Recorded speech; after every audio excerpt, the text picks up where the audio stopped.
দিদি শুধু বারবার আমাদেরকে ফোন করে জানাচ্ছে তোমরা আসো, এসে আমার এখানে আমি কাজ দেবো। কিছু কাজ নেই। কি কাজ দিবে? ওই চা দোকান চপ ভাজা, কজন কিনবে কজন খাবে? ওদের বলুন চলে আসতে, বাংলায় কাজের অভাব নেই।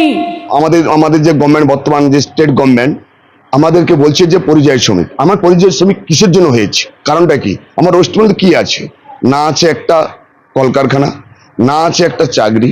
যদি কেউ চাকরি পেয়েছে, সে ঘুষ দিয়ে চাকরি পেয়ে তাকে আবার বরখাস্ত করা হয়েছে। এর জন্য আমাদের তামিলনাড়ুতে এসে পড়ে যাচ্ছে। চলে আসতে বলুন, যে কাজ ওরা বাইরে করে সে কাজ ওরা এখানেও করতে পারে। ওরা যদি ফিরে আসতে চায়, ওদের স্বাস্থ্যসাথী কার্ড করে দেবো। স্বাস্থ্য না, সুস্বাস্থ্য সাথী। আমি বলি সুস্বাস্থ্য সাথী। এখানে কত টাকা বাকি করে গেছে দিদি জানেন? সিএমসিতে মাত্র চালু করছিল 21 ভোটের সময়, বিধানসভা ভোটের সময়। হ্যাঁ, অনলি ফর 6 মান্থ। যারা ফিরে আসবেন এককালীন ভ্রমণ সহায়তা সহ আমরা 5,000 টাকা দেব। দিদি ক টাকা দিবে? আমাদের দিদি গভর্নমেন্ট ক টাকা দিবে? এবং যদি দক্ষতা থাকে, দরকার হলে আমরা তাদের আবার প্রশিক্ষণ দেবো, দিয়ে বিভিন্ন কাজে ইনভলভ করবো। বাংলায় কোথায় কাজ পাবো? বাংলায় কোথায় কাজ পাবো? কে কাজ দিবে? কে কাজ দিবে? কিসের কাজ দিবে বলুন তো?